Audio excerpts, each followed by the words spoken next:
Depois, número 14, quem em O Peregrino, né, o famoso livro, João Bunyan escreveu esse livro, quem então nesse livro descreve então a angústia da alma em sua jornada a Jerusalém Celeste. Quanto mais caminha, mais falta do Senhor vai sentindo, até que ao longe, à vista de toda a cidade, onde se encontra o amante da sua alma, Jesus Cristo. Então quem é? É João Bunyan, ele que escreveu então esse livro, O Peregrino. E ele fala desse encontro, né? Ele chama então do amante de sua alma, ele fala Jesus Cristo. Na sua caminhada, quanto mais ele vai chegando, vai andando, caminhando, mais falta ele vai sentindo. Por quê? Quanto mais nós conhecemos o Senhor, mais falta nós sentimos dele. Quanto mais nós oramos, lemos a palavra de Deus, mais nós vamos nos aproximando do Senhor e mais falta vamos sentindo dele. Não podemos mais ficar sem ele. Por isso o apóstolo Paulo diz, orar em todo tempo, né? Porque não tem jeito mais. Você, quando atinge a comunhão com Deus, todo tempo você está orando. Em tudo que você vai fazer, você pergunta primeiro a Deus, consulta a Deus. Todas essas coisas, você está sempre falando com Deus, sempre em comunhão com Deus. Então na parte número 3 fala sobre o Deus de nossa comunhão. Na pergunta 15 aí fala, por qual Deus deve ansiar nossa alma? Então, pelo Deus único e verdadeiro, que se revelou a si mesmo por intermédio de nosso Senhor Jesus Cristo. Então, qual é o Deus que nós vamos adorar, servir e buscar? O Deus revelado através de Jesus Cristo, seu Filho. Não outro Deus. Não há outro Deus. Existem falsos deuses que as pessoas estão buscando por aí. O verdadeiro Deus só se encontra através de Jesus Cristo, não através de outras pessoas. O que ensinam um grupo de teólogos modernos que menosprezam as Sagradas Escrituras? Então aí são teólogos modernos que estão ensinando que Deus na verdade é poderoso, mas não pode ser considerado todo-poderoso. Então alguns acreditam que Deus tem um poder limitado. Mas se Deus criou todas as coisas, como ele tem um poder limitado? Ele é todo poderoso mesmo, tem todo o poder no céu, na terra, toda parte, até no inferno. Deus venceu, Jesus venceu a morte, venceu o inferno, tomou as chaves do inferno, da morte de Satanás. Não existe outro poder maior do que o de Deus e não existe limite para o poder de Deus. Ele é onipotente, é todo poderoso. Então esses mesmos teólogos modernos aí, né, dizem que se ele realmente fora poderoso e tudo soubesse, certamente evitaria as tragédias que tanto infelicitam a humanidade. Mas veja bem, existe o livre-arbítrio. Deus permite que o homem viva na terra e comande sua vida. Ele aceita Deus se quiser, ele vive em comunhão com Deus se quiser. Deus não obriga isso. E o próprio homem está aí desmanchando a terra, né? Está destruindo a terra. Nós temos visto aí qual a causa. Por que o mundo está assim, vivendo tantas tragédias? Consequência do próprio homem, da ação do homem sobre a terra. Não é Deus que fez isso. Deus não inventou do mal, Deus não inventou da doença, nada disso. É o homem com aí a comunhão com Satanás, né, que tem inventado essas coisas, que tem destruído, que tem feito e tem sofrido as próprias consequências do seu pecado. Deus ainda está todo o tempo ajudando, mas é preciso que você queira ser ajudado, é preciso que você queira Deus em sua vida. A filha de Billy Graham, uma vez, dando uma entrevista na televisão importante dos Estados Unidos, perguntaram isso para ela: por que Deus permitiu que fosse destruído aí o World Trade Center? Milhares de pessoas morreram. Como é que Deus permite isso? Você não fala sobre Deus? Como é que Deus permite?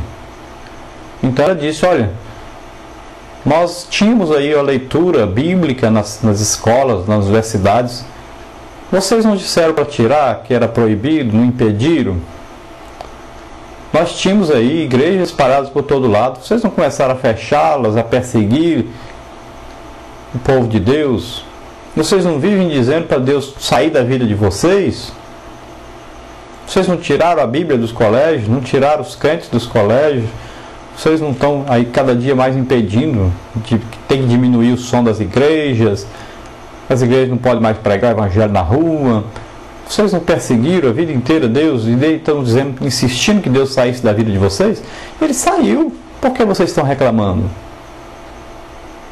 Então, nós devemos buscar a presença de Deus e não impedir a sua ação em nossa vida.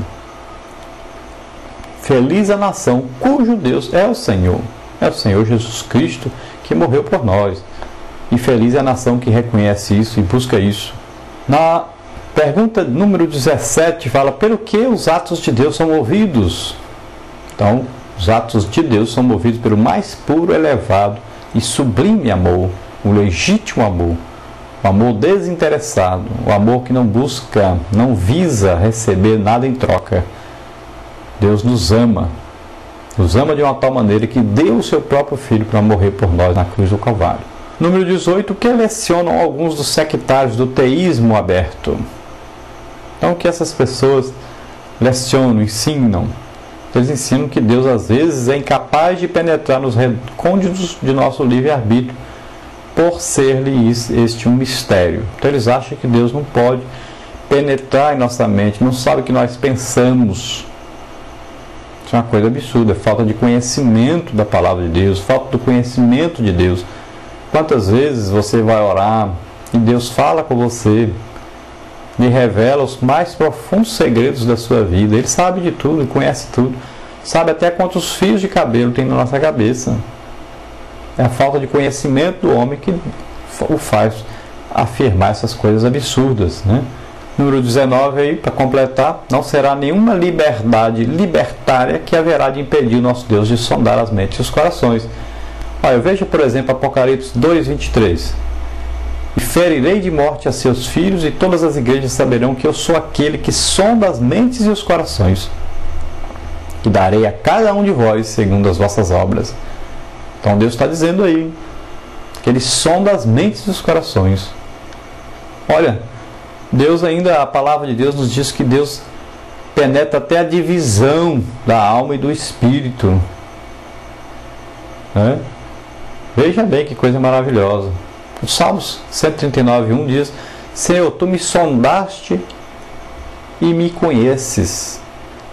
Veja bem, Salmos 139:23 diz: sonda, meu Deus, conhece o meu coração, prova-me e conhece os meus pensamentos. Provérbios 21:2 diz: todo o caminho do homem é reto aos seus olhos, mas o Senhor sonda os corações, sabe as intenções, né? A Bíblia afirma também que o Espírito Santo sabe a intenção. Ele intercede por nós com gemidos inexprimíveis, né? E Ele sabe qual é a intenção nossa, e Ele ora, leva a nossa oração a Deus, leva a oração perfeita, né? Porque Ele conhece as nossas intenções, os nossos pensamentos. Então veja só que coisa maravilhosíssima. Deus conhece todos os nossos pensamentos, intenções, e Ele está sempre pronto a nos ajudar. Se Deus é amor, na pergunta 20, por que nos sobrevêm aflições, dores e perdas? Somente um Deus que é amor poderia enviar o seu unigênito para redimir-nos de nossos pecados. Então veja bem, apesar de nós vivermos sem Deus, vivemos de qualquer maneira, evitando que Deus agisse em nossa vida, nós passamos aí por aflições devido a isso, devido ao pecado. Mas Deus está provando que nos ama.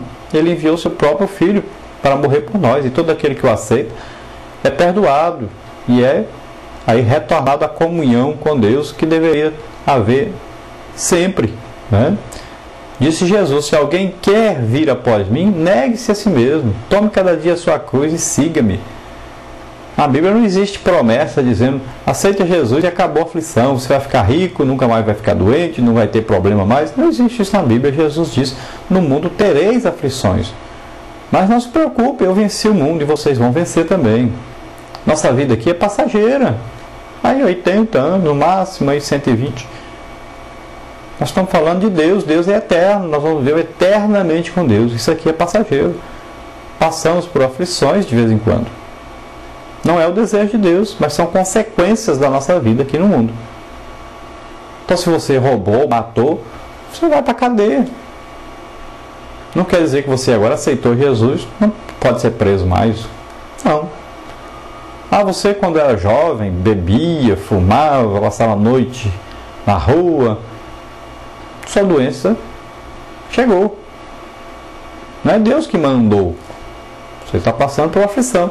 Jesus cura sua enfermidade. Agora que você está doente, não porque Deus mandou, foi o que você plantou no passado, agora está colhendo, né? Então são coisas que acontecem.